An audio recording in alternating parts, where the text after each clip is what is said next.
Alright! Good evening Pilipinas and good morning world! At sa ating makababayang OFW at makababayan natin na nandito sa Pilipinas na walang sawang sumusuporta dito sa Timothy Programa, thank you so much sa mabuhay po tayong lahat hanggat gusto natin.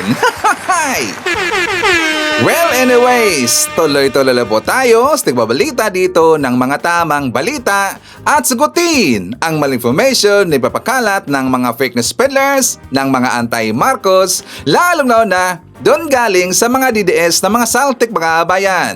Yes, dapat silang sagutin. Bakit? Kasi bagayal ito sila na lagi pong naninira araw-araw kay BBM at sa Marcos sa may session sa katagalan makabayan, akala mga paninira, maging totoo yan sa mata ng ibang tao. So dapat silang sagutin kasi ang bagong Pilipinas, bawal po ang mga sinungaling. At siyempre, kasama niyo pa rin si Sir Ivan, ang pinakabulol na vlogger sa balat ng YouTube, pero bibigay sa inyo ng mga totoo at mga preskong balita na kinukuha natin sa bahay na social media. So magandang buhay sa ating lahat mga kabayan and a happy Saturday sa ating lahat. Okay, so mga kabayan ko, before na mag-start, syempre huwag din kakalimutan. I-shoutout natin ating mga pinalangga na mga legends, ang mga senior citizens. Hello po, kumusta ang lahat? At syempre i-greet natin ng happy birthday si Bel de Mata or Belinda Santa Ana. Happy birthday! At syempre i-greet natin ng happy birthday ang lahat ng mga viewers na nag-birthday ngayong araw. Happy birthday! Okay, so kumusta ang lahat mga kabayan? How are you today? Okay, so until now, napakainit pa rin po yung rambulan, initan, banatan, yung grupo ng DDS vlogger mga kabayan. Hanggang ngayon, napakainit pa rin po. Pero hahayaan natin sila mga kabayan. Bakit? Kasi kapag sila lang dito yung magbabanatan, tsaka maglaglagan po ng kanilang sarili mga kabayan, well, they will fall. Diba? Antay lang tayo, kakain tayo ng popcorn mga kabayan, alam mo natin mangyari, they will fall. Diba?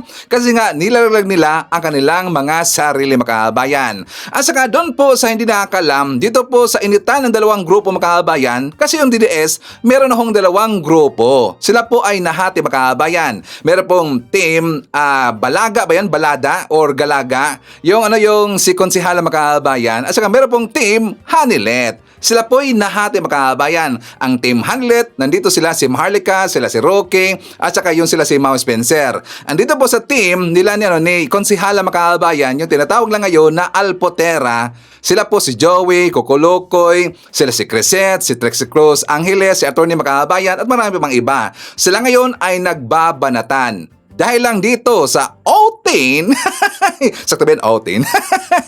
Dahil lang po sa pototoy ni Digong mga kabayan, siguro gold yung pototoy ni Digong. Nandahil lang sa pototoy kasi daw, itong tinatawag nila na Alpotera mga kabayan, ipanakita daw doon kay Maharlika yung pototoy na pictures ni Digong mga kabayan. So doon sila nag-umpisa. Kaya hanggang ngayon, nagbanatan na, nag-initan pa mga kabayan. At mukha yatang merong mag-declare dito, parang kasuhan mga kabayan.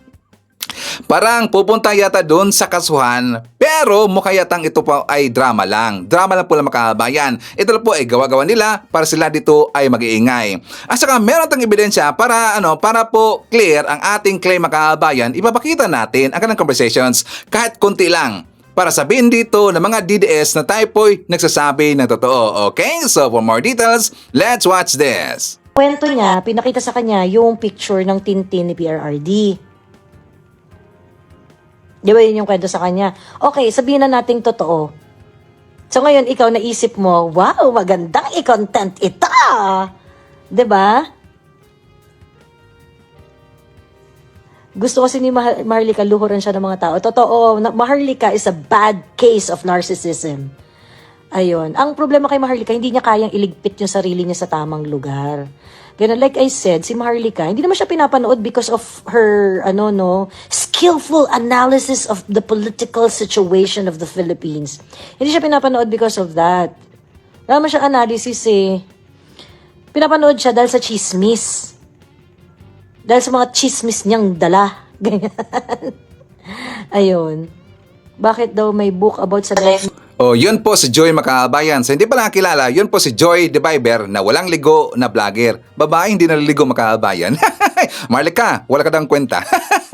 Kasi daw, ang pinapanood lang po sa mga tao sa iyo, na mga followers mo, hindi yung tungkol sa politika, kundi lang tungkol ito sa pagiging marites. Kasi hindi ka skillful paano mag-analyze sa totoong situation po ng politika sa ating bansa. Hindi ka skillful, Maharlika. Mamaya, papakitaan ka ni Sir Ivan kung ano yung ibig sabihin na skillful sa analysis tungkol dito sa mangyayari sa impeachment trial kay Sara Duterte. Okay? Ikaw, Maharlika, wala. Puro kasi marites ang alam mo. Kasi ikaw ay bayaran. Okay? And also, ang battery po ni Maharlika Makabayan, ito ang kanyang sagot. Nagbayad na ng retainers fee, ng lawyer's fee? Umatras kayo? Bakit kayo umatras? Kung talaga gusto niyong labanan ang mga bangag, kung gusto niyong labanan ang mga matos, Crescent, sumagot ka. Trixie, sumagot kayong dalawa. Huwag niyong i-deny na kinausap niyo si Harry Roque. Naampatin ako. Anong sabi ko? Narinig mo naman yung boses ko, Trixie, di ba? Ako, nag-okay na tayo. Huwag niyong ibahin ng kwento. Dahil hindi kayo mananalo. Ano sabi ni Harry Roque sa inyo? Sabihin kay Alpot, kausapin si Maharlika, at ayusin even before the kaguluhan. Oh, gusto mo, di ba? Gusto nyo kasama kayo sa meeting? Bakit kayo kasama sa meeting? Wala naman kayo sa issue, wala naman kayo, hindi kayo naka-witness. Duwag pala kayo eh. Puro kayo pahaging. Tangay na pangalanan nyo ko. Puro kayo pahaging kadyutahan. Nagmamakaawa kayo sa akin. Through Harry Roque. Naampatin yung bunganga ko sa social media. At si Alpot, pinoprotektahan nyo. Dahil si Alpot Pera ang nagbibigay sa inyo ng access noon kay Pangulong Duterte. At si Alpot Pera ay traidor. Pinicturan ang lahat ng kaletsihan. Diba? Pinicturan, yung kaletsihan niya, binaboy niya Pangulong Duterte. Tanungin kita, diba? Nagtatalinuhan kayo. Para kayo kay Pangulong Duterte, salamat, PRRD, biga-biga, Alpot Pakuta. Tama ba? Na yung pinoprotektahan yung Alpot Pera ay pinicturan ang mga private moments ni Pangulong Duterte. Alam niyo ba yan? Hoy, Crescent, at saka itong si Trixie Cross, di ba kinulat kayo ngayon ni Maharlika na pangalanan mo siya. Pangalanan rin niyo itong si Maharlika. Ako po, pangalanan ko talaga. Hey, si Maharlika isang Alpot. Hey, Maharlika, umuwi ka sa Pilipinas kasi ikaw ay Alpot, di ba? Dito tayo magtigi sa Pilipinas. O, di ba, Maharlika? Itong mga tauhan mo na mga didi sa magunggong, takot kasi yan sa'yo. Hindi ka pa pangalanan nila, di ba? Si Crescent, si Trixie. Kasi naalala mo kabayan, naalala nyo itong grupo po nila Trixie, nila ni Crescent, sila po'y nag-file po ng kaso, di ba? Sila po'y may plano sila, nakakasuhan po yung mga mababatas natin sa Kongreso. I think liable yata yun ni case, pero hindi nila itinuloy Makabayan. Hanggang sila na po dito, nag-ingay po sa social media, di ba? Meron pa kasi ng dalay na ganun Makabayan, na nag-file daw sila doon sa korte. May plano lang, kakasuhan po yung mga mababatas natin. Pero hindi na itinuloy Makabayan, nalalaban natin yan, di ba? Puro kasi sila pananakot lang. Kaya yan po ang ginrant ni Maharlika sa kanila Makabayan. Puro kasi bahag ang buntot. Bakit ayaw daw birahin yung Marcos admin? Kasi, paano naman nila bibirahin yung Marcos admin Maharlika, wala naman silang magagamit na pwedeng birahin ang Marcos admin.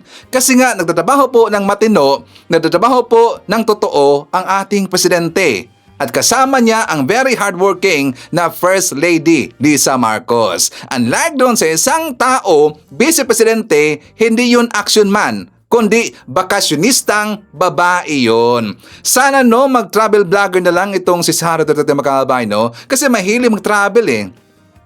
Pwede naman siya, mag-travel vlogger na lang at saka mag-resign siya bilang vice-presidente, mag-travel vlogger na lang. Pero haharapin niya pa rin po ang kanyang kinakaharap na kaso Makabayan. Diba? Sakto ba siya, Ivan? So yan po, DDS, ang ebidensya natin na yung grupo ninyo nagkabangayan ngayon at malapit ng marupok. Anong marupok? Malapit ng maggiba mga kabayan. Sakto ba marupok? Parang iba yata yung term ng marupok eh. Okay, so before tayo mag-jump po sa next topic, siya nga pala, meron mo nang sasagutin si Ivan. Kasi nga, 2 vlogs ago mga kabayan, if not mistaken, di ba meron kong sinabi dito, si PBM, di ba nagpunta doon sa San Francisco High School mga kabayan, yung eskwelahan po na nasunog. Diba? At saka yan pong picture, meron kasi pinost doon sa Presidential Communications and also sa Facebook account ni PBM, yung picture makabayan na kung saan si PBM at saka yung isang taga fireman yata yon, ang fireman makabayan na nag-yellow. Diba? Nandun si PBM sa medyo may sa may gitnang sa gilid makabayan, tapos sila po ipinicturan at parang edited yung picture. According po sa mga DDS, edited daw yung mga kabayan. Ipinatong daw, according ha sa DDS, ipinatong daw yung picture ni PBM, pati po yung kasama po ni PBM na fireman mga kabayan, para daw pagmukhain na nandun si PBM sa location sa nasunog mga kabayan. Diba sinabi ko, yun ay edited.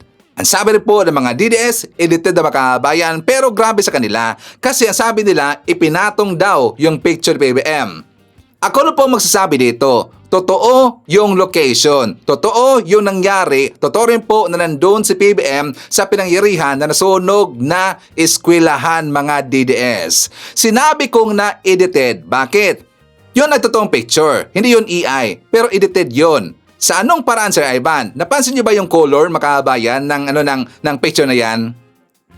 Sa mahilig dito mag-edit ng picture, yung manual ha, hindi yung filter ha, hindi yung filter kasi filter on the spot yan eh. Yung mahilig po mag-edit ng manual makabayan, yung tinataasan po yung contrast, tinataasan po yung brightness, saturation, yung black, yung dark area, yung clarity, 'di ba? Alam ho yan ng mga editor. Doon po nilalaro makabayan ang kulay. Kaya nakaganyan. Diba kung napapansin ninyo na masyadong dark makabayan, ibig sabihin tinaasan po yung contrast, tinaasan po yung black. Also, clear, very clear makabayan. Kasi nga ang pinagkuhaan po ng picture na yan, I think diba yung video, so tinaasan nila yung clarity dyan.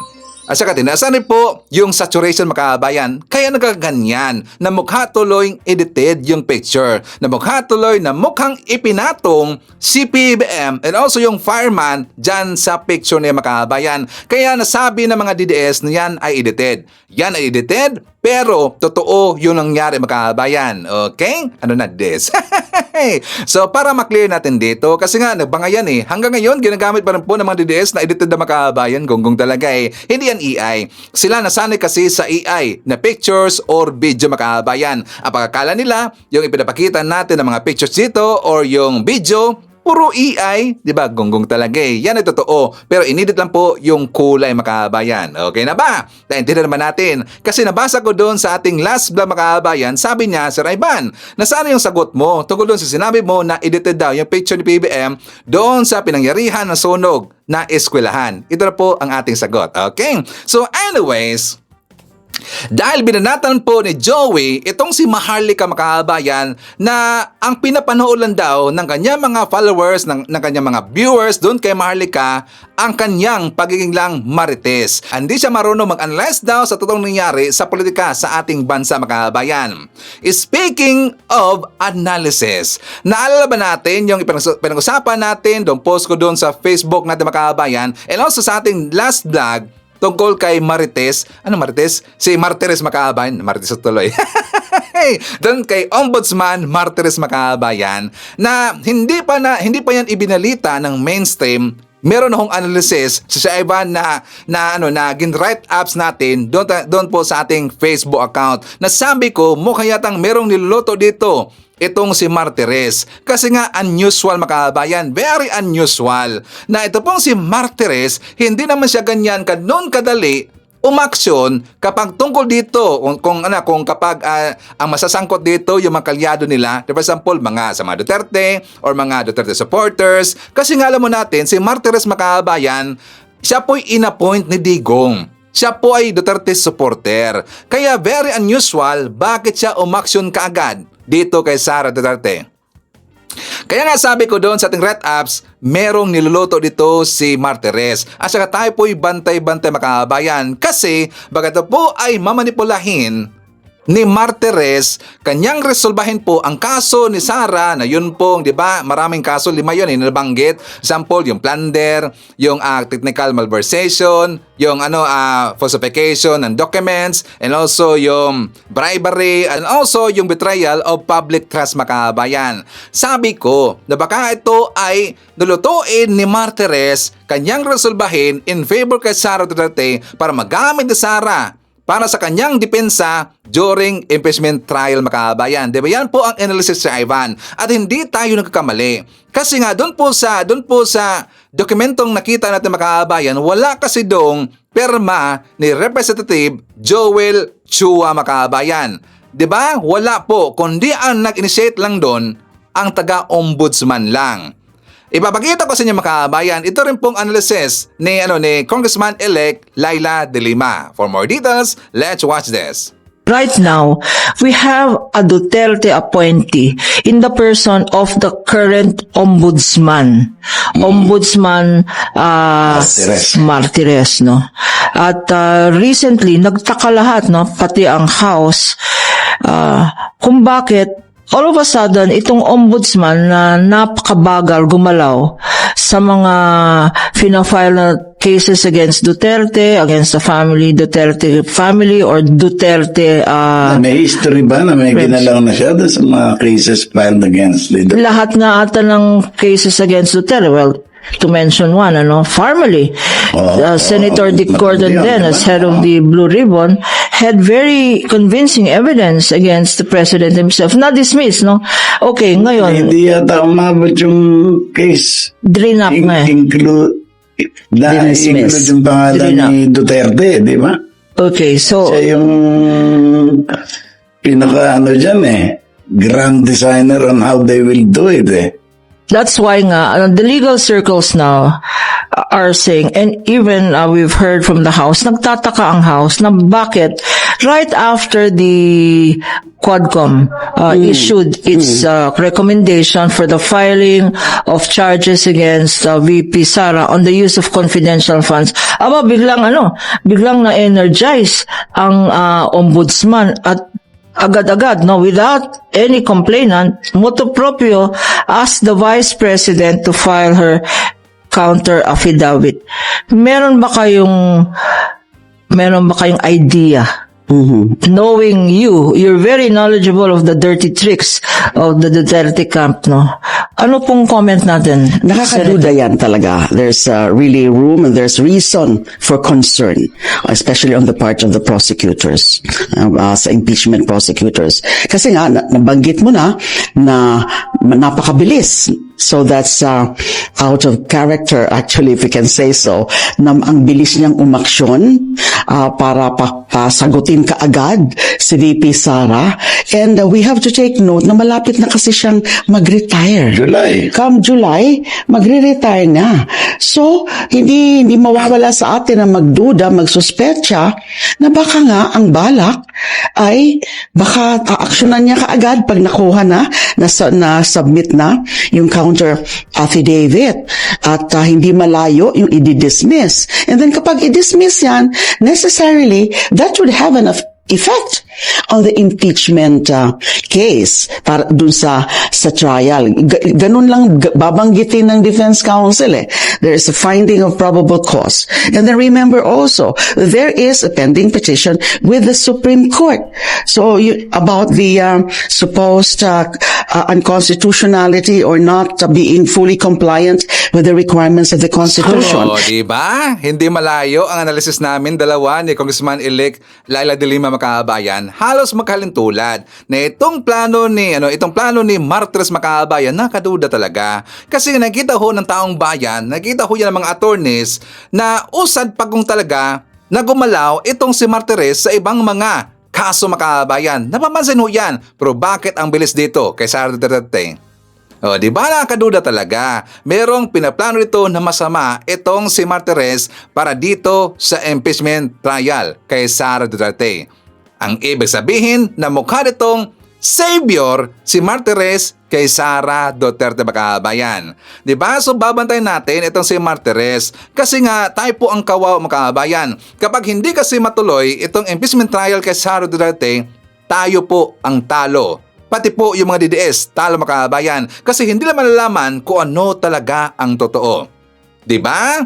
So ipapakita ko po sa inyo mga kababayan kung ano ang take dito ni Senator Erwin Tulfo tungkol dito sa darating na impeachment trial. For more details, let's watch this. Kung si BP Sara ho may matibay na ebidensya na hindi niya po ginawa yon, I will say na I will acquit her. Ngayon ho. Pero if there's enough evidence that will really warrant na guilty po siya, then I will. It doesn't matter kung magagalit po ang DDS. Dalawa lang ho yan eh. Either or, hindi ka pwede mag-abstain eh. You either vote for or vote against.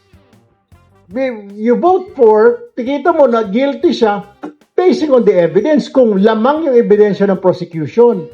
Pero kung lamang naman ang ebidensya ng defense ng grupo ni BP Sara, bakit mo siya kakasuhan, i-impeach kung may sinasabi siya, may ebidensya niya? Mas lamang yung ebidensya ng depensa. Kaya nga, you have to listen.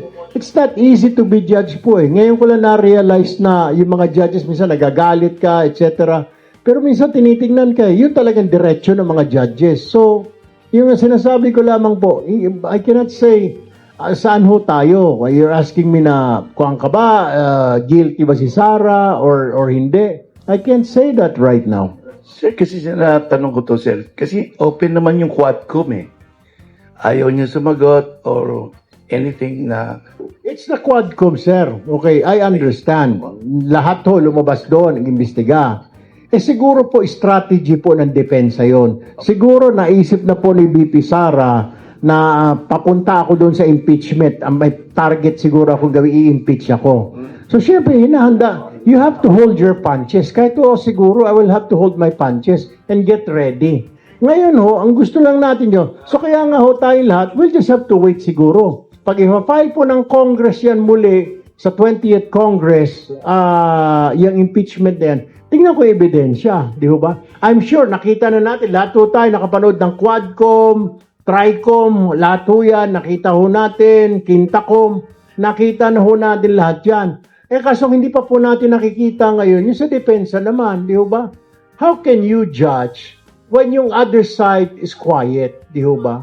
It doesn't mean to say if you're quiet, guilty ka na. Hindi naman ho eh. Meron maaring, the person is just quiet because because it's not true. Or because ilabas niya na lang yung kanya mga ebidensya when the time comes. Di po ba? And the time comes is the court. Ayaw niya ho ilabas sa media. Ilalabas niya siguro sa korte. Kaya nga siya, may 16 lawyers po siguro, they're preparing. Kumuha siya ng mga gagaling na lawyers. Then dito na natin makikita, nabakbakan. So, siguro pag na-file ho yan, mag-ready na ho kayo. Meron hong papalitan na telenovela. Tatalunin ng ibang mga telenovela dyan. Kung meron man dyan ngayon, baka tatalunin pa yung mga batang Quiapo, mga probinsyano, tatalunin na itong telenovela. Parang era of impeachment. Exactly. May drama sa loob. Exactly. May sigawan, may iyakan. May walkout. Yes, agree ko doon mga kababayan. Agree ko doon sa sinabi po ni Senator Erwin Tulfo na kapag mag-start na ho yung impeachment trial dito kay Sara, talagang lahat ng mga tao or halos lahat ng mga tao doon makatutok or doon tututok sa impeachment trial mga kababayan. Tatalunin pa ho dito yung mga teleserye. Totoo yan, agree ko dyan mga kababayan. Kaya yung impeachment trial kay Sara, yan po'y kaabang-abang. Mga DDS, yan pong ibig po namin sabihin. Tingnan nyo, itong si Senator Erwin Tulfo, siya po ay pro-impeachment. Pero siya ay neutral, DDS. Kasi according sa kanya, dapat evidence-based tayo. Dalawa naman kasi ang itatanong dito, di ba? Kung kaya bang dipinsahan ni Sara Duterte ang mga ebidensyang hawak ng Kongreso against sa kanya, well, siya po ay makwit. 'Di ba? Kung merong hawak ng mga ebidensya, itong si Sara na hindi niya ginawa yung makaabayan, yung mga bintang ng Kongreso, siya ay makakaligtas dito. 'Di ba? Daw lang ho yan. Either ikaw po ay akwet or guilty DDS. Kaya tumulong kayo na engganyo mo itong si Sara na harapin niya yung impeachment. Huwag siyang magtangka na ito ay kanyang ite-terminate or kanya itong haharangan. Di ba pati nga yung mga DDS supporter mga kabayan tumulong raw dito na harangan yung impeachment kasi daw itong impeachment trial pamumulitikal na mga kabayan. Pamumulitikal lang daw, 'di ba? Itong impeachment trial para sa atin tong lahat. Kasi ito yung tool, impeachment trial para malaman natin kung ang isang tao ay corrupt ba or hindi. Yan lang yan, 'di ba? Ang impeachment trial, magagamit o yan, isang tool para malaman natin ang tao, isang government employee o isang opisyalis na siya ba ay corrupt or hindi. Tayo ang panalo dito sa impeachment trial kasi malalaman natin ang buong katotohanan. Okay? So, enganyuhin nyo si Sara na humarap na sa impeachment trial at sabihan nyo yung mga gonggong na mga DDS senators na wag nilang harangin yung impeachment trial kay Sara Duterte. Okay? So, anyways mga kabayan ko, before na mag-jump po sa ating next topic, i-announce muna natin. Siyempre, ating top 5 commenters. Nandyan po sa ating listahan si Ma'am Lerma Sondita. Meron siyang 63 na mga comments. Nandiyan po si Nemi Hasagawa, meron siyang 45 na mga comments. Shane Sibal, meron siyang 43 na mga comments. Nandiyan po si Meraflor Espirito, meron siyang 35 na mga comments. And thank you so much kay Moonflower, meron siyang 13 lahat ng mga comments. Okay, so siyempre, i-greet rin natin ating mga soki, mga early birds, yun ang una sa pag-comment dyan sa baba sa ating comment section. Nandyan sila si Maricruz Hernandez from North Carolina, USA, Moonflower, Sarah Batman Vlog, Mones Borromeo, Los Biminda Cruz, May Dunes, Nino Piramo from Ordanita City, Pangasinan. I-shoutout natin si Karina Salva Marcelo from Abu Dhabi. Nandiyan rin po si Gadi Mohagan, Bembi Atrigenio, Tis Faraon, Jean Rabara from UK, Molly Bautista, Maricar Becker, Elmo Fernandez, and Heitzo Norse Virano. Okay. So mga kababayan ko, dahil napakita na ho natin dito yung interview kay Senator Erwin Tolfo, well, itutuloy natin. So meron po kasing take, ano ba ang nakikita or ano ba ang masasabi ni Erwin Tolfo dito sa leadership style ni PNP Chief General Torre. For more details, let's watch this. You comment about the leadership of the current PNP chief, which is General Torre. Well, ito sasabihin ko sa inyo, ay pumunta ho kami nung isang araw kasi may lalapit ho kami dahil meron pong isang land grabber umano sa Bulacan na pinalayas niya yung 200 farmers doon sa timberland sa Doña Remedios Trinidad. Itong tao na ito very influential, kinakatakutan ng mayor, ng DNR. Pinalayas niya, binakuran niya po 700 hectares, government property yun. Siguro talagang marunong ang Diyos. Nahuli siya dahil po walang plaka yung kanyang sasakyan. Okay? Yung kanyang suburban. Marunong talaga ang Diyos. Meron siyang dalang baril doon sa sasakyan. Walang lisensya. Marunong talaga ang Diyos. Siguro kadadasal ng mga magsasaka. Meron pa siyang dalang explosive bomba. So, nakasuhan siya. Pero sobrang lakas nung mama. May malaking pera sindikato, etc. Ang daming kaso sa investment scam. Naareglo. Yung unang kaso na traffic violation, dismiss kaagad. Ngayon, may balita kami na i-dismiss din yung kaso niya na illegal possession of firearm at saka explosive. Kasi non-bailable. Lumapit po kami kay General Torre. Sabi namin, sir, baka pwede tulungan mo kami kasi may mga kaibigan siya sa PNP. Tinatawag ni General Torre yung hepe ng Highway Patrol dahil Highway Patrol nakahawk. Sabi siguraduhin niya, hindi makawala yun. Dapat tight ang kaso natin, ang ebidensya. Yun, kahapon ho, lumabas na sa fiscal po na no bail ho siya, recommended. Through the instruction of the Chief PNP kung paano po i-file yung kaso. So ngayon ho, nakakulong ho yung mama. Tapos pinakita niya sa amin yung 911 response. Sabi niya, tiga saan ka ba, Sen? Sabi ko, doon po kami sa Mate, Davao Oriental. Tinawagan niya sa radio lang yung Mate, Davao Oriental. Sabi niya, Mate, Davao Oriental. Sumagot yung polis. Dito po si ganito po ito. Ano po problema, sir? Sabi sa Chief PNP ito, tinitesting lang namin. Suot-suot nung police yung body cam niya. Pakita mo nga na nandiyan ka sa Mate Police Station. Pinakita niya, nasa Mate Police Station nga siya.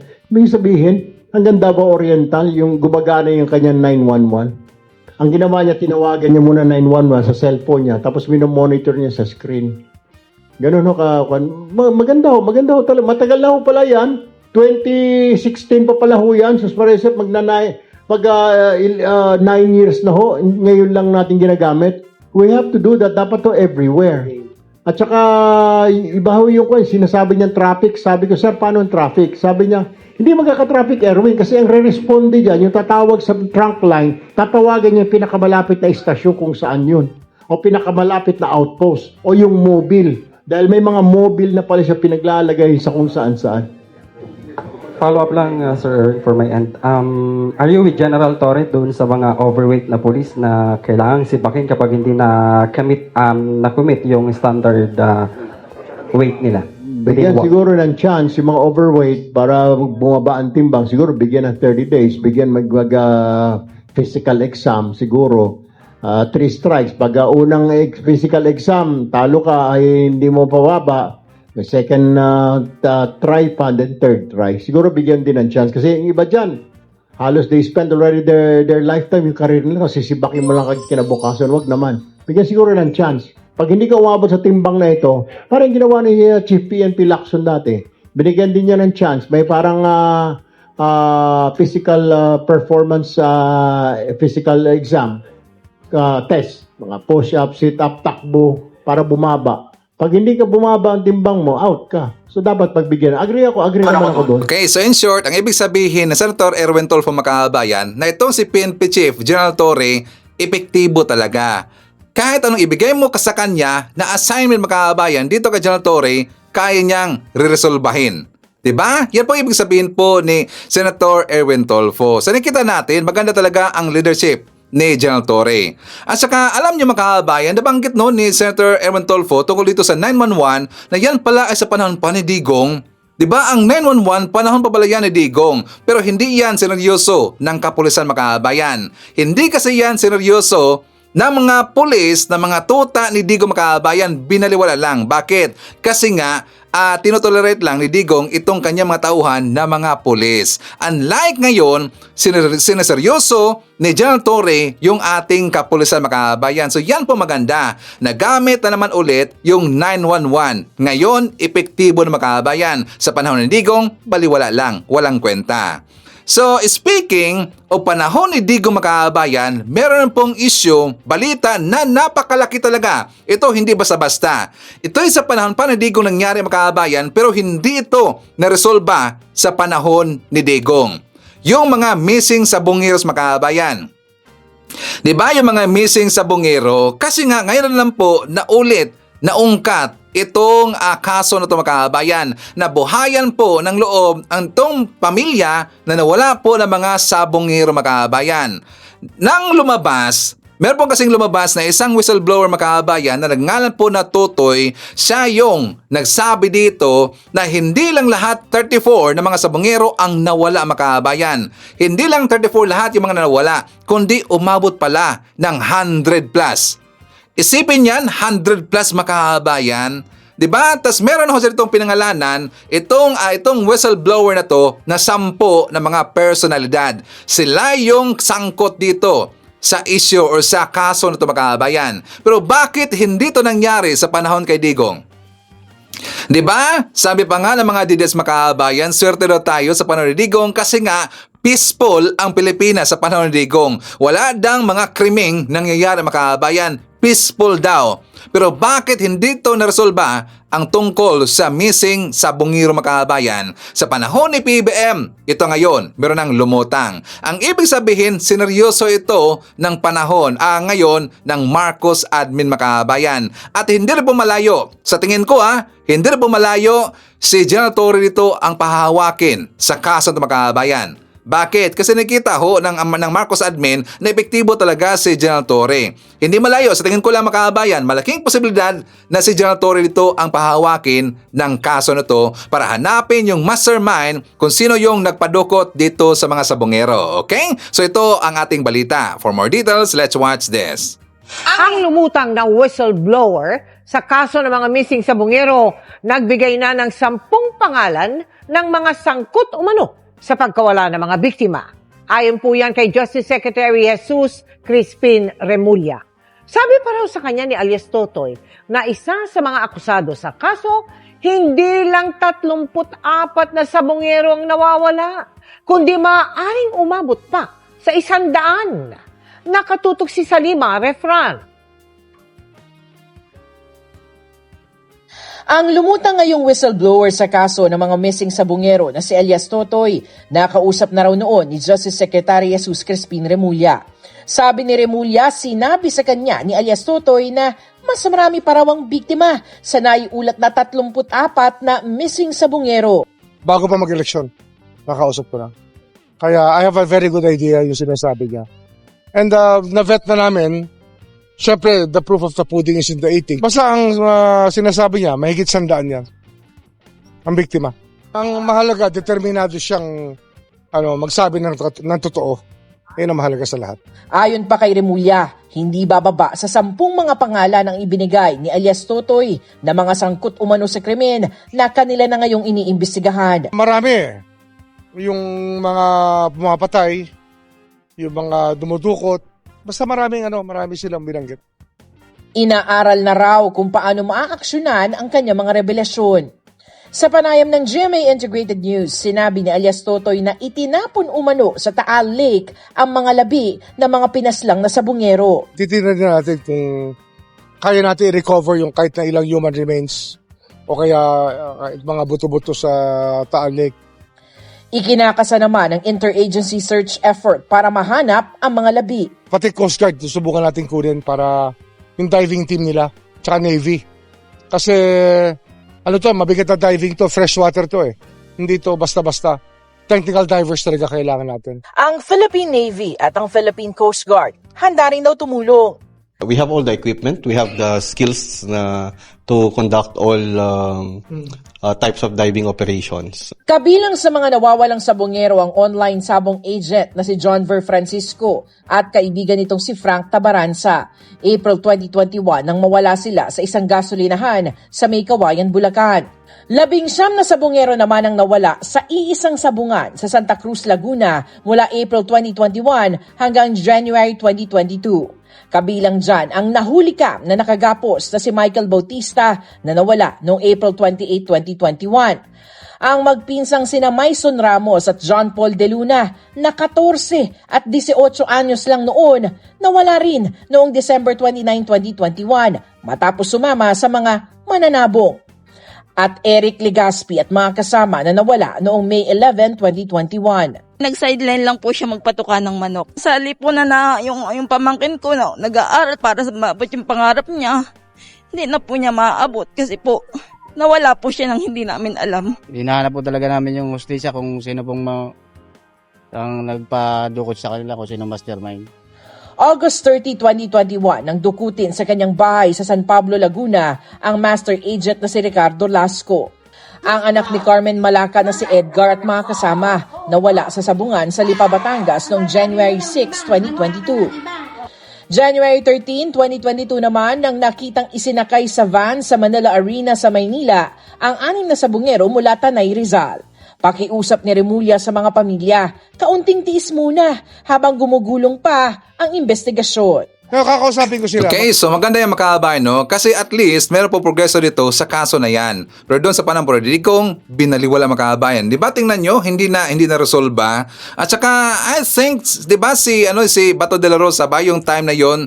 Di ba siya ba yung makahabayan? Siya ba yung chief of police ng panahon na yon? Nakalimutan ko na basta something si Bato de la Rosa makahabayan. Pero meron pong issue dito kay Bato de la Rosa. Kasi nga marami po mga kaso no na hindi talaga nila naresolba sa pamamahala po ni Bato de la Rosa mga kabayan. Di ba, meron pong namatay doon sa hanay ng mga kasandaluhan, doon po sa Krami, di ba? Meron pong namatay po na bodyguard doon po sa palasyo. Hindi nila yun na-resolve mga kabayan, kundi parang gin-black out lang po ang balita na yon. Siyempre, Digong marami kasing takot dito kay Digong makabayan. Okay? So, anyways, shoutout natin. Nandyan po si Isidrito Oyao. Nandyan po si Alice Farm, Glesiro Corpus, Abby Smith from Arizona. Nandyan po si Roger Noweki. Hi to Yolanda Leona, Karina Salva Marcelo, Ninita Omale. Nandyan po si Maria Cristina E. Fernandez, Floripigo Mapak, Jairo 2369. Hi to Nida Grossman, Marilyn Digma, Angelino or Pia. Hi to Sir Jaime Garcia, Derek Erwina Argilias, and Derek William Mayo. Nandiyan rin po si Gis Tobto from Calaba, Laguna, Maria Lourdes Zamet, Susana Balaes, Shirley Fernandez, Adolfo Rio Florido, Bani Yap, Luisito Niedo, Diselen David, Tony De Los Reyes, Felicitas Torres, Josephine Gallego. Hi to Please Bag Minat. Shoutout natin si Tanyongon, ang Tanyongon, and 20 family watching from Bagalangit, Mabini, Batangas, and hi to Ashen. Okay, so makahabayan ko, kahapon, na-release na ho. Kanina, na-release na po yung full interview kay PBBM dito sa News 5 or kay Chiral Cose makahabayan. Yes, na-release na po. Kasi nga diba, the other day, pinutol-putol kasi makahabayan. Diba, episode 2, part 1. Episode 2, part 2. I'm not sure na-release ba yung part 3 makahabayan, parang part 2 lang yata eh. Pero ngayon, ito na po ang full interview. Kanina, in-release na makahabayan. For more details, let's watch this. Mr. President, thank you. Salamat po sa oras na ito. Huli tayong nagkaroon ng one-on-one. You were still a candidate. Yes, Ay, I ngayon remember po, very well. Oh. Ngayon po, nandito na kayo sa Malacanang. Is the presidency with you, what you imagined it would be? Well, may advantage ako eh. Dahil naging presidente yung tatay ko eh. So, ang unang birthday ko sa Palasyo, 8 years old. So mula 8 years old, napagmamasdan ko na yung aking ama. Tsaka, kung ano yung trabaho ng Pangulo. And kahit papano, at even tumagal kami rito na hanggang I was about 28, 29. So nakikita ko talaga kung actually, nakikita ko na kung gaano kahirap ang trabaho at ang malalaking sakripisyong kailangan gawin. So, hindi unexpected sasabihin ko. Pero, iba na ang panahon. Mula nung 80s, 60s, 70s, di ba? Kaya bago na ang dapat mong dadalhin. So, mahirap pa rin. But that's, alam ko naman it will be ganun. You will be stressed out, you'll be overworked. But that's okay. I understand that. And I always say to everybody, na-exile kami ng 6 na taon. Tapos hindi ako nanalo ng vice president. So 12 years na ako nagbakasyon sa buhay ko. Tama na yun, magbakasyon. Hindi na kailangan magbakasyon pa. Pero sabi nyo nga po, stressful, alam nyo na yan, nakakapagod, overwork na, pero hindi po nagbabago ang inyong pangangatawan. How do you take care of yourself? Paano nyo binabalanse yung inyong very busy schedule doon sa pangangalaga pa rin ng inyong kalusugan? Because I'm devoted to my work. Kung hindi maayos, kung may sakit ka, may karamdaman ka, hindi ka makatrabaho ng mabuti, hindi ka makapag-isip ng mabuti. Kaya napakahalaga na at least you do everything para maging healthy ka. Kakain ka ng maganda, huwag ka mag-overweight, mag-exercise ka. Ganun lang naman.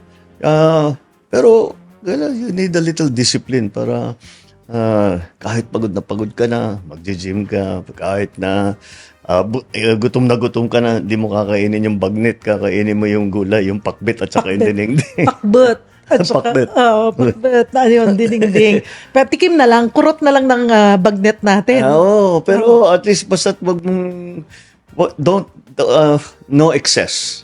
Everything measured, nothing in excess. Pagdating po sa tulog, paano yan? Yun ang pinaka-biktima sa trabahong ito. Dahil hindi lang kasi yung schedule mo mabigat, kaya kakaunti lang ang oras pampatulog. Kasi kahit hindi kami lumalabas, kahit hindi kami umiikot, kahit walang meeting, marami pa rin trabaho eh. Marami kang pangdidesisyonan, marami kang pipirmahan, So talagang ang first victim of, I guess, high office is sleep. Wala, you never get enough sleep. But Hindi- that's okay. Hindi ho ba kayo pinaalalahanan ni First Lady pagdating sa tulog? Pero anong natin, sinasabi ko sa kanya gagawin ko. Kailangan ko munang tapusin to bago ako makatulog. Dahil inaabangan ng mga staff natin, ng mga ibang inaabangan kung ano yung decision dito. Kaya kailangan desisyonan ko kagad. So you cannot postpone. Everything, that I said it before, everything is important. Everything is urgent. So you cannot prevaricate. You cannot push it down. Yeah. Bukas na lang. Bahala na, bukas na lang. So ano yung normal hours? Ilang oras ang tulog ng Pangulo? 5 oras. Yun na yung pinakamahaba. Normal. Normal na. Kasi matutulog ako mga 1 o'clock, 1:30, gigising ako ng 6, 6:30. Tapos, yun. So, tama na yun. Sanay na. Tama na sanay yun. Oh. Sabi nyo nga, maraming trabaho. So let's talk about governance. Una pong tinawag itong bold reset. Ano po? Pero marami yung nabitin. Now, you've clarified that and you said na continuing performance review. Ano po ang objective nito, Mr. President? Ayoko talaga yung business as usual. Kasi ang dami natin problema. Naging problema yan kasi business as usual tayo ng katagal-tagal. Ilang dekada tayong business as usual. Anong nangyari sa atin? Mula ngayon, talagang we will be very, very, very conscientious of hitting our targets on time. And that's the important thing. And that applies not only to the very big legacy projects, yung malalaking transportation project, yung malalaking agricultural project, yung malalaking project. Hindi lang yun. Kung hindi, yung mga maliliit na bagay na dapat pagka naglalakad ka, may nakita kang ba't walang basurahan dito? Dapat lagyan ng basurahan. Bakit yung hagdan hindi hindi maayos, madulas, baka may masaktan? Bakit yung escalator natin hindi gumagana? Paano aakitin ng mga matatanda yan? Ayusin mo yung mga bagay na gano'n. Bakit nag-aantay sila ng gano'ng katagal? Kagaya ito sa San Juanico. Nakita namin, nag-aantay sila 3 araw doon sa bago makatawid. So those are the things that we still have to pay attention to. And that's every day. Every day yun. Hindi mo pwede sabihin, naayos ko na, tapos iiwanan mo. Kailangan balik-balikan mo. That's why you are you're on probation. Yes. Because it's an ongoing assessment. You said that the entire government is on probation. Yes. So warning yan. Parang pagbibigay warning na hindi ka pwedeng, sabi nyo nga, business as usual. In the military, kapag sinasabi, ito yung gagawin mo, pag hindi mo, anong nangyari? Hindi ko nagawa kasi ganyan, out. You're relieved. Next. And that's what we should do. We have to be very, very strict. Look, kahit kaibigan kita, mahal kita at lahat, pero hindi mo nagagawa yung trabaho eh. Hindi naman ito tungkol sa pagkakaibigan o pagmamahal natin sa isa't isa kung hindi para sa serbisyo, para sa tao. Puntahan ko po yung umikot kayo ng Siquijor, sumakay kayo ng MRT, alam nyo, punta pa kayo ng palengke, yung huli kong napanood din, alam nyo, aware kayo, kita nyo yung haba ng pila sa mga government hospitals, yung mga outpatient natin, and kumbaga nakita nyo yung realidad na pinagdadaan ng ating mga kababayan. Ito po ba ay part of your governance talaga, na talagang, teka, bababa ako, tignan ko nga, talagang gusto ko, mas madaling mapatakbo ang bansa kung talagang nandoon ako, lalapit ako, bababa ako sa mga tao para maramdaman kung ano yung nararamdaman nila. And maybe it's easier to think of something or to think of the solution kung paano mapapagaan ang buhay po ng bawat mamamayan. At any level of government, it's very different to receive, makatanggap ka ng report na sasabihin, natapos namin yung project, ganito yung ginastos namin, may picture na maganda. Pero pag pinuntahan mo, iba. Iba talaga. Sabi, totoo pala yung report. Maganda yung report. Alam mo na, yung taong yun, hindi nagsisinungaling sa'yo. The other side is, binuhala ako nitong mga lokon to. Alam mo na, eto mga to, hindi reliable yan. Maghanap tayo ng iba. So it's still important to go and see things for yourself. Because it's, of course, you read all the reports, no?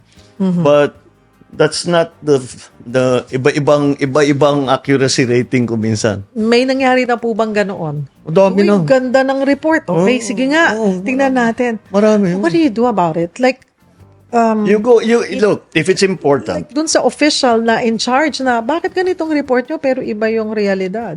kapupuntahan mo nga. Sabi, kung hindi ka nakakasiguro, halimbawa, may report, napakaganda ng lahat. Pero may kaibigan ka na tiga doon. Sabi, boss, hindi totoo yan. Hindi nila natapos. Talaga? Oo. Ay kapuntahan natin.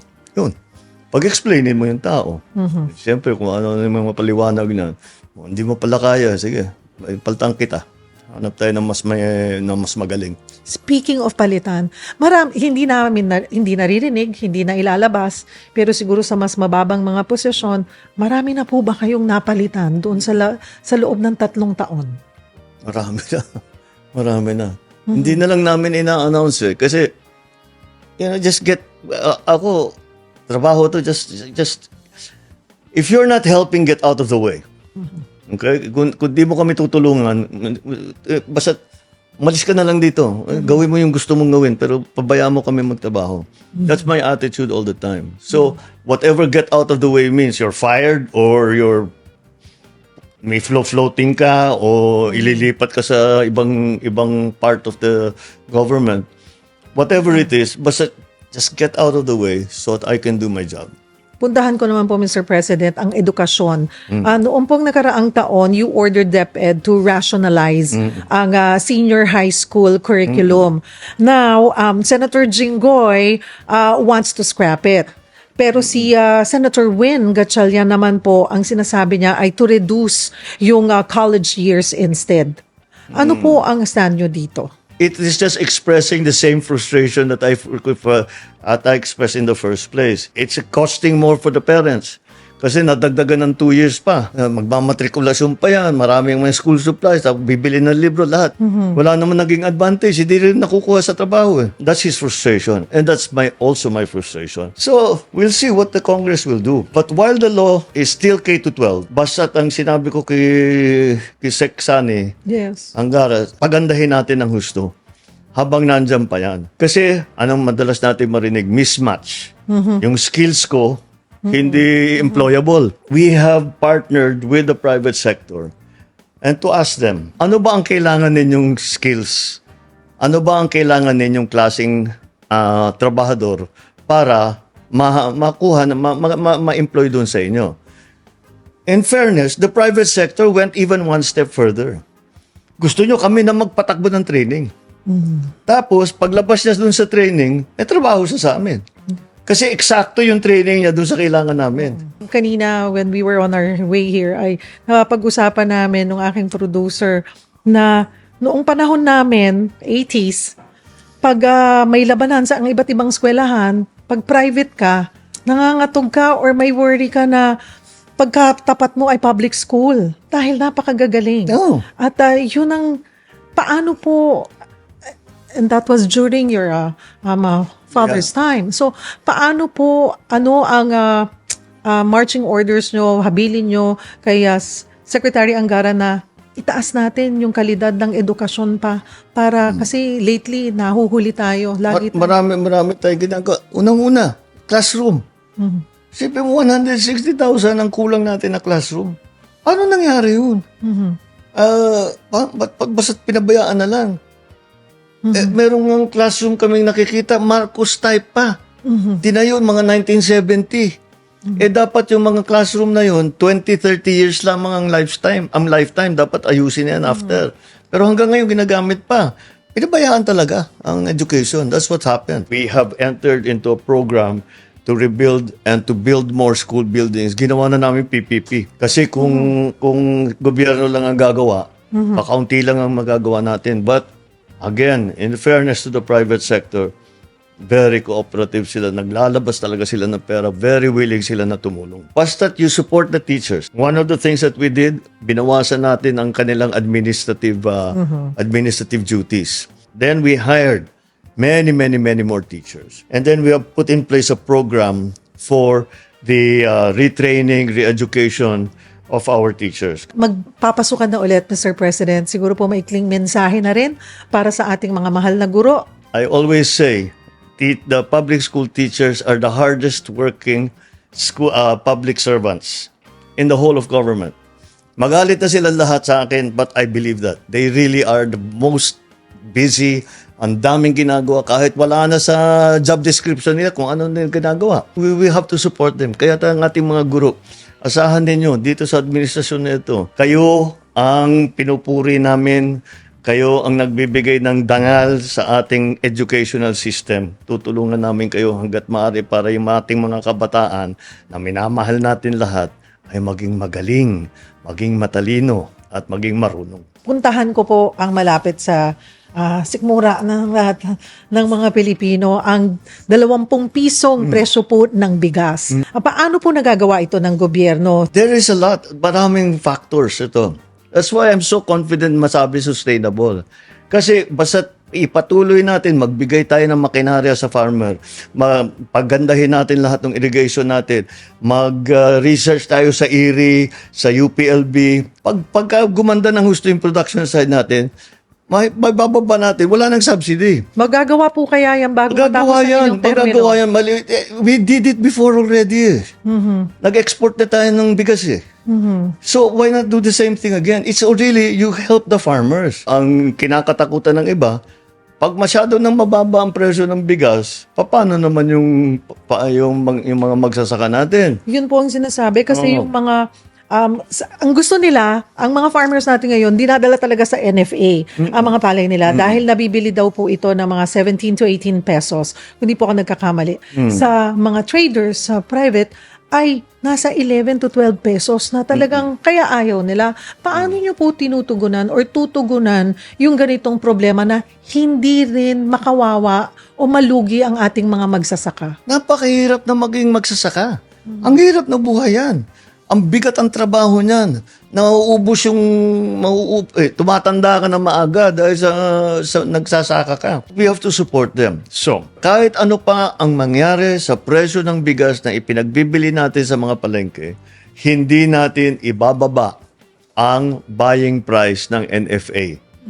Never bababa yan.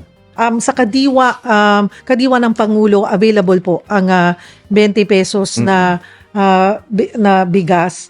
Pero ang apela po siguro or paabot ko na rin po sa inyo, Mr. President, na sana mas madami daw na kadiwa stores o kadiwa ng Pangulo ang nasa kanilang mga lugar. May mandate na po ba tayo na kung parang pwedeng health center yan, damihan nyo ng ang mga kadiwa stores? Let's go further. Sa ngayon, we are providing the volumes that are sufficient for 51% of our population. Hopefully, we will bring it up to the point that bigas for all. It will all be 20 pesos. Hihintayin natin yan, Mr. President. Pareho tayo. Puntahan ko po ang inyong pagkakatalaga kay bagong PNP Chief General Torre.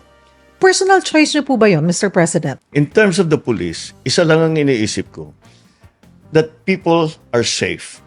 Now, it's like Caesar's wife. You're not just safe. It's not sufficient that you are safe.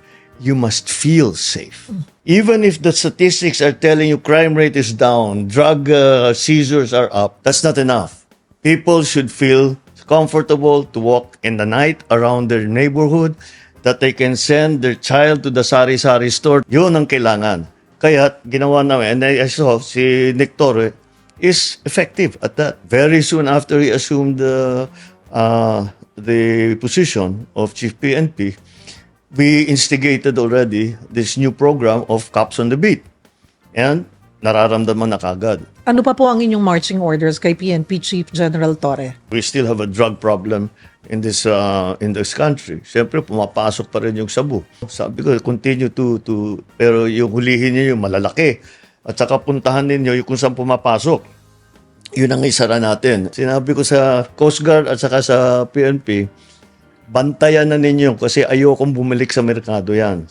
Sirain na ninyo kagad as quickly as possible and make sure na nandoon kayo para pag sinabing so many tons, ilang tonelada, yun talaga ang nandyan. Hindi na babawasan. Bilangin ninyo ng gusto, tapos buhusan nyo ng gasolina, sunugin na ninyo. Puntahan ko po yung huli nyo, yung pinaka-recent nyo na po na biyahe, pag-iikot sa bansa, Siquijor.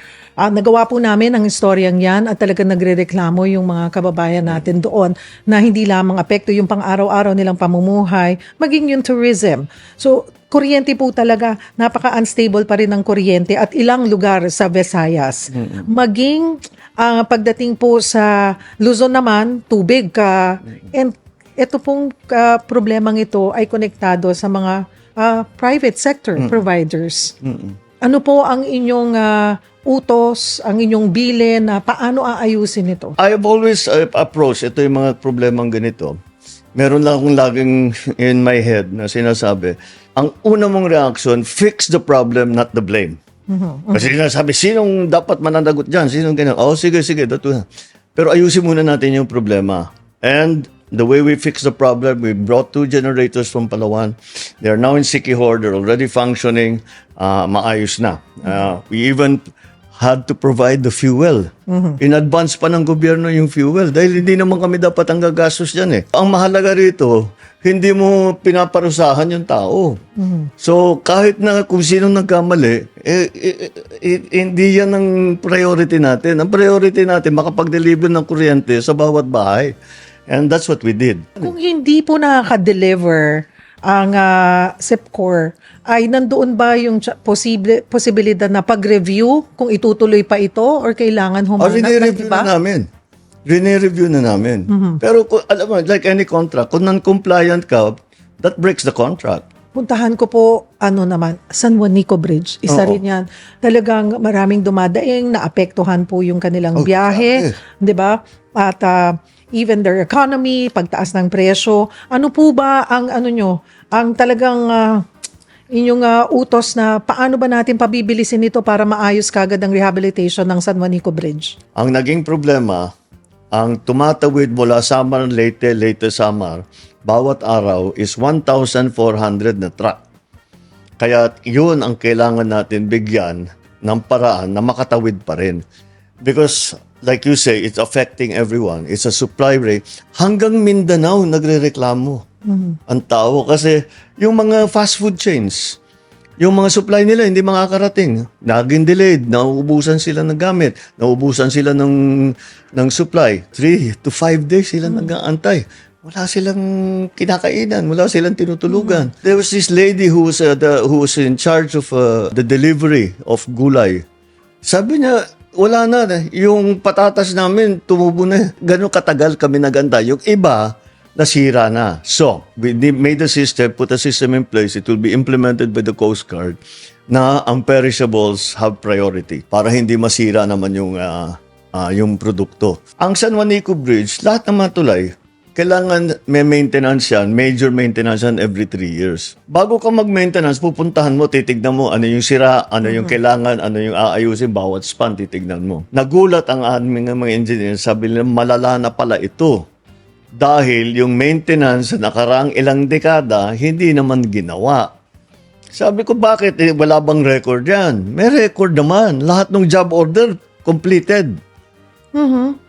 Pero, tignan mo, puro kalawang. Hindi nila ginawa. Pag tinanong ko na naman yung mga lokal, sabi nila, hindi namin nakikita yung engineer na nag-aayos niyan. Never namin sila nakita. Ngayon na sila dumating. Now, we had to take the emergency measures na private vehicles lang. So, what did we do? Nagroro tayo. Ang schedule namin, dapat by December, before the end of the year, ang pwede nang gamitin na sasakyan hanggang 12 tons.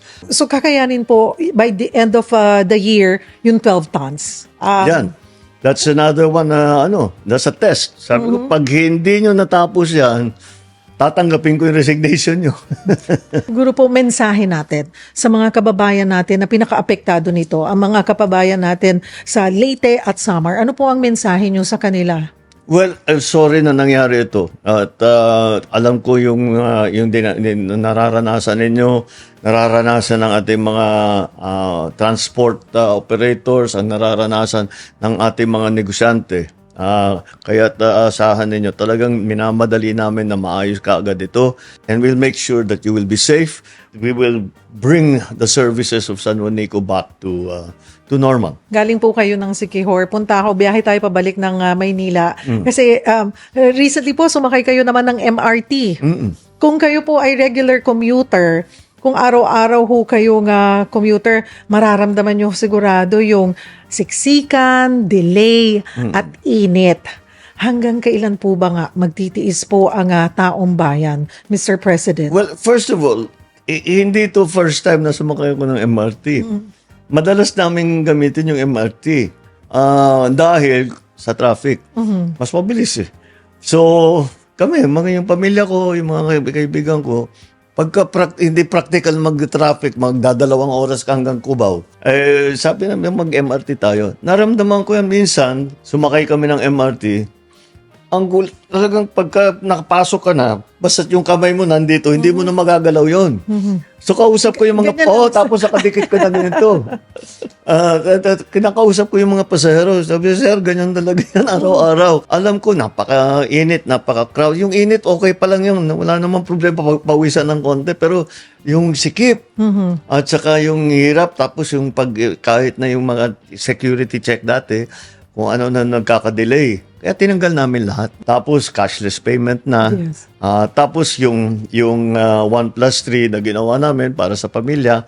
And we are studying na yung estudyante mabigyan ng malaking diskwento. Kasi I said, everywhere I go, ang senior at saka student, may diskwento malaki. 50%, ganun. Kasi ngayon 20% ang ina-apply po ngayon. So gusto nyo mas malaki? Mas malaki kasi yan those are the sectors of government na hirap of the society na hirap sa cash. Estudyante, walang pera ang estudyante usually. Yung mga matatanda, kaunti lang ang hawak nilang pera. So, bakit pa natin pababayarin? They already served the country, nagtrabaho sila ng buong buhay nila. Dapat naman pagbigyan natin ng konting benepisyo, di ba? Pinahaba natin yung trend.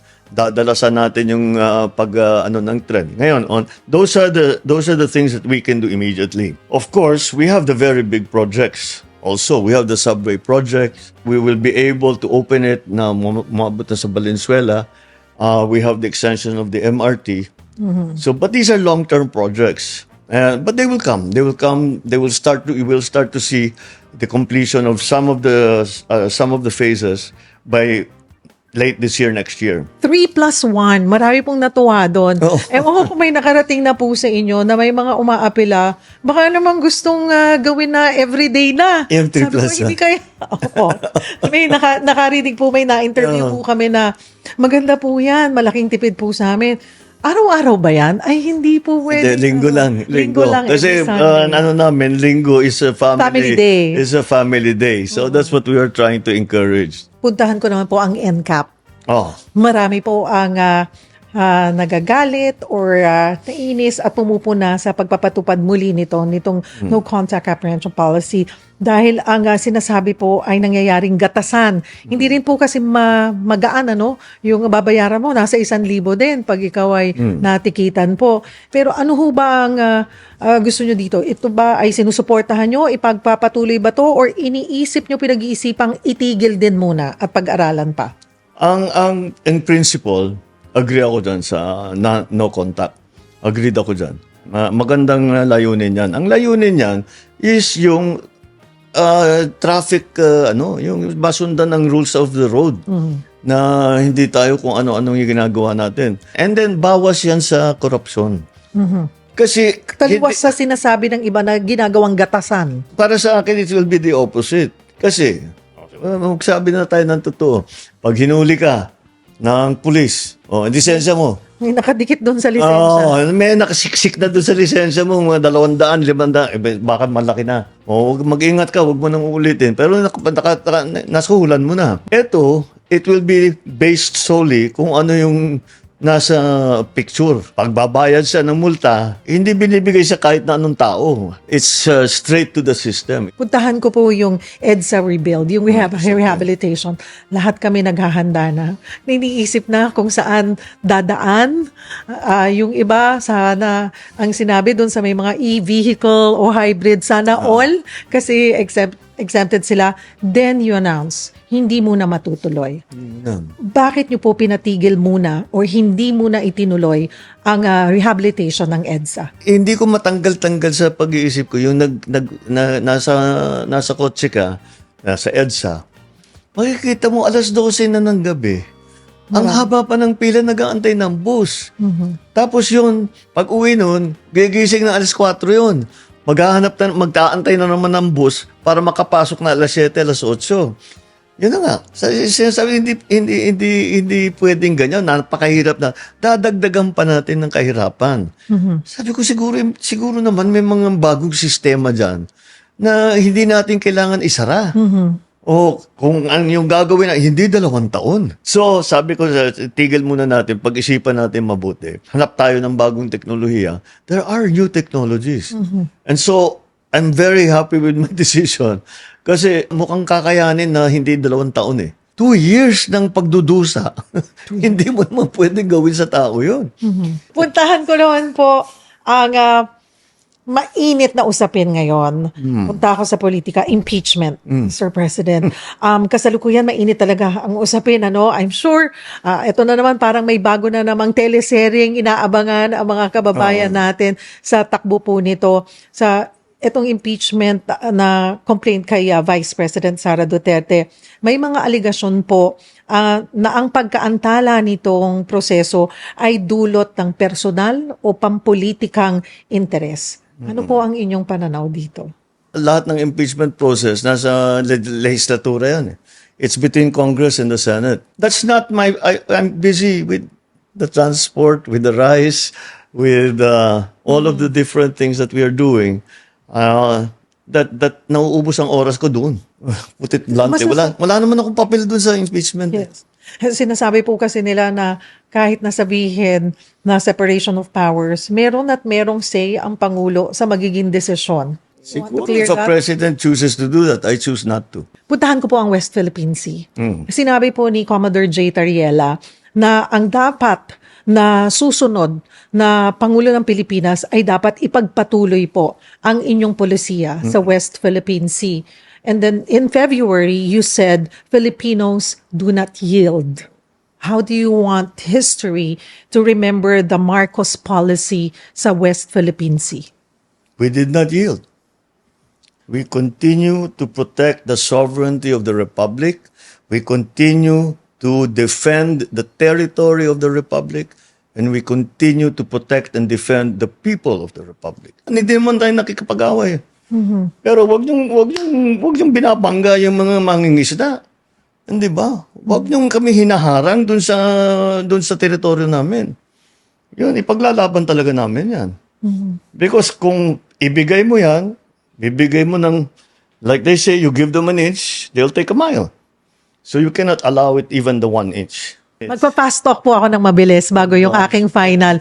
Oo. Kasi mahilig kayo sa music eh. Fast talk lang to, Mr. President. Kasi nung una natin na nagkita tayo, kaya lang yun mahaba-haba. 22 questions in 2022. Yes. Ito maiksi lang po ito. Okay, favorite rock band? Stones. Favorite concert? Earl's Court, Rolling Stones, 1973. Dream concert? Dream concert, Beatles. Mabuo ulit yung Beatles. Hindi po kayo nakapanood ng Beatles Hindi, meron. Twice.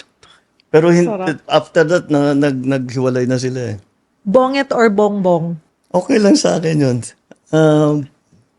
I don't mind either. Favorite Ilocano dish? Favorite Ilocano dish, pakbet. Favorite Waray food? Sisi. Ko alam yun na. Mr. President. Sisi yung maliliit na oyster. na ginagawang bagoong. Oo. Oo, ang sarap nun. Parang, Pag po pagod na pagod kayo sa trabaho, Mr. President, syempre, minsan nakakalimutan na kumain. Ano ang pagkain ang nakakapagpangiti sa inyo or nakakapagpapawi man lang ng pagod or init ng ulo pag ayan na, okay, nabawasan na. yung comfort food, Comfort food. Pinoy. Basta Pinoy food, sinigang. Kahit nung nasa abroad ako, yun ang hinahanap ko lagi, yung asim-asim na sinigang. O yung,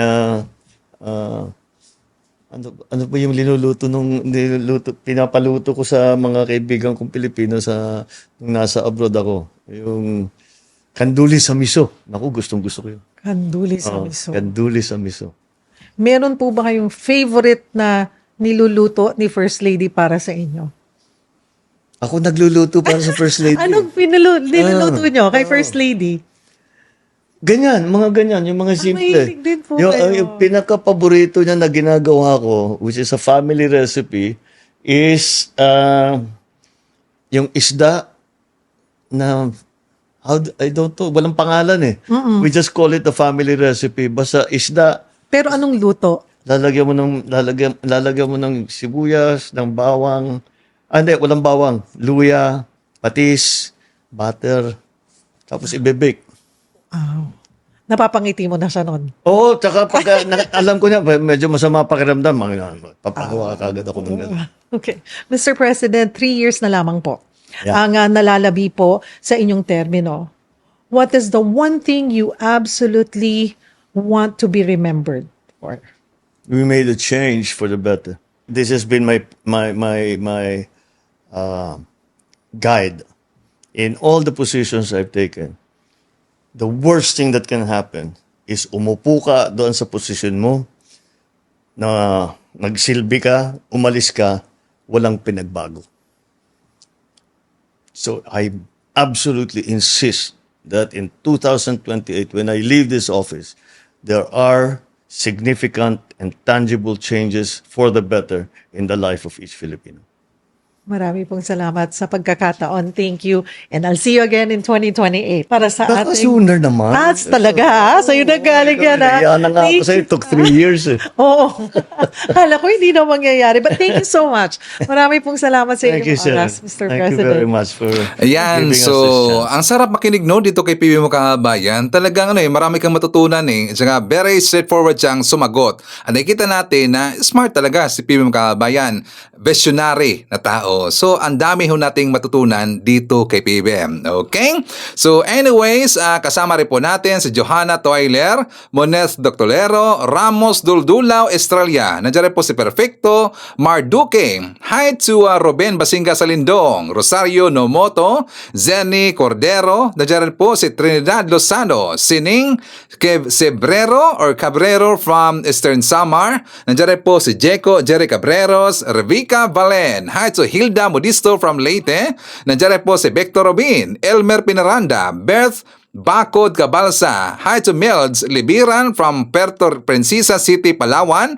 Hi to Ninita Omale, Gorgunya Angala, Nida Echaka, Mercy Calatrava, Cindy Yang Ed, Dungkies. Nandiyan rin po si Pearl and Orient. Ishoutout natin si Apple Nash, Janeth D. Narvaez, Juliet Sonakawa, Bewley Binaventura, Helen Fostanes. Nandiyan rin po si Percy Shalana, Lorna O. Villanueva.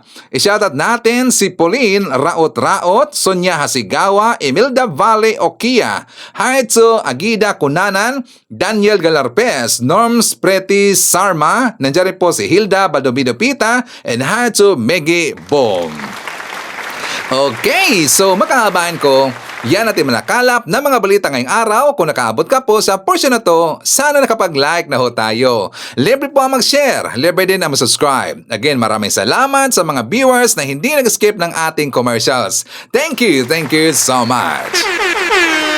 At before natin tatapusin ang ating programa ngayong araw, sana sabayan nyo sa Sir Ivan para sa ating live messaging prayer. Mahal na Panginoon, nagpapasalamat kami sa iyo sa pananampalatayang ipinagkaloob mo sa amin. Sa aming mga sandali ng kahinaan at karupukan, ang iyong katapatan ay nanatiling hindi natitinag. Pakiusap na patibayin mo ang aming pananampalataya upang kami ay maging matatag sa harap ng kahirapan at hindi madaig ng mga hamon. Naway ang aming pananampalataya ay hindi lamang maging isang paniniwala lamang, kundi maging isang katalista din para sa pagkilos, na gawing patotoo ang aming buhay sa pananampalataya sa iyo. Ipagkaloob mo sa amin ang lakas ng loob at lakas na lumakad kasama mo at patuloy na sumusulong. Idinalangin namin sa pangalan natin Panginoong Jesucristo. Amen. So maraming salamat mga kababayan, and I hope to see you again on my next video.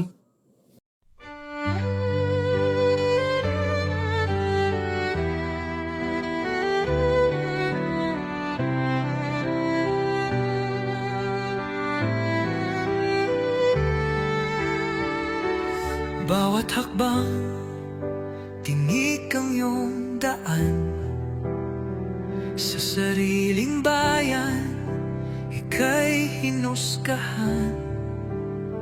Ika'y siniraan ng ganit sa kapangyarihan.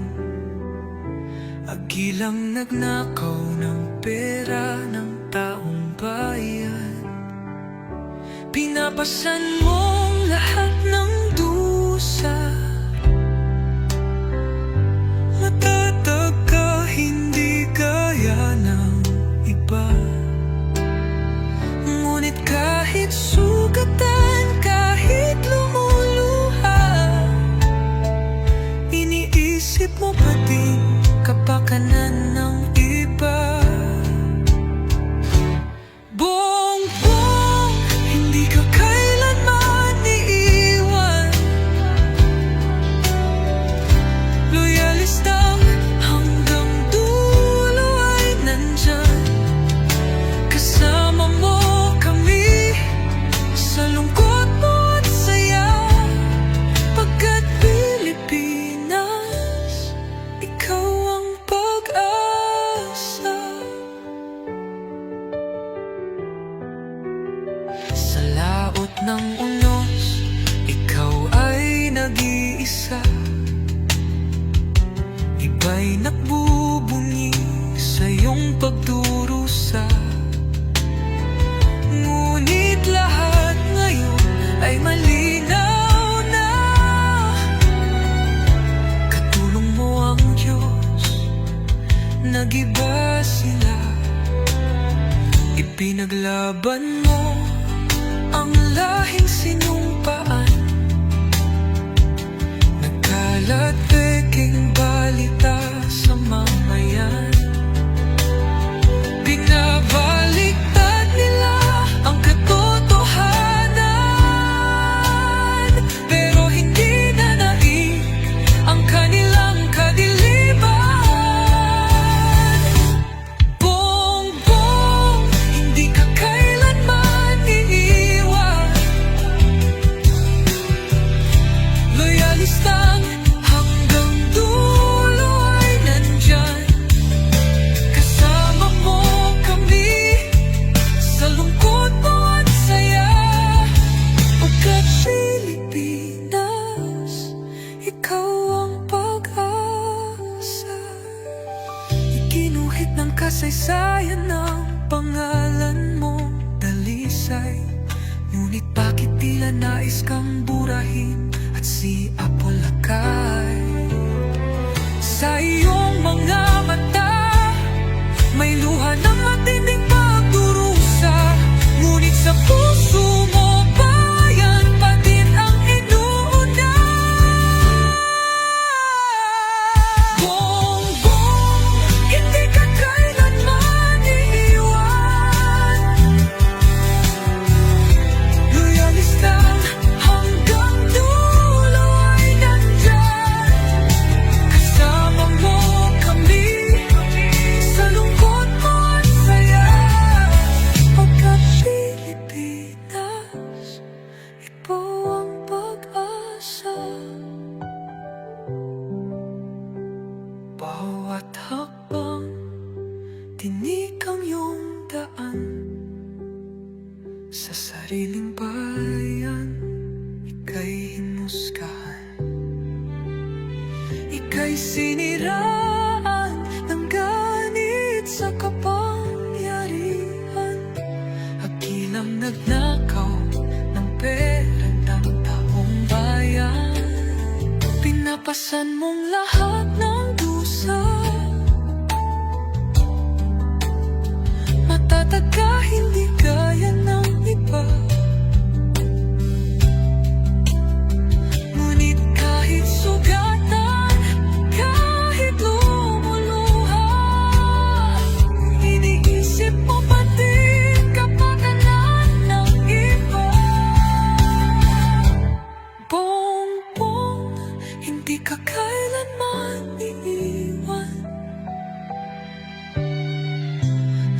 realistang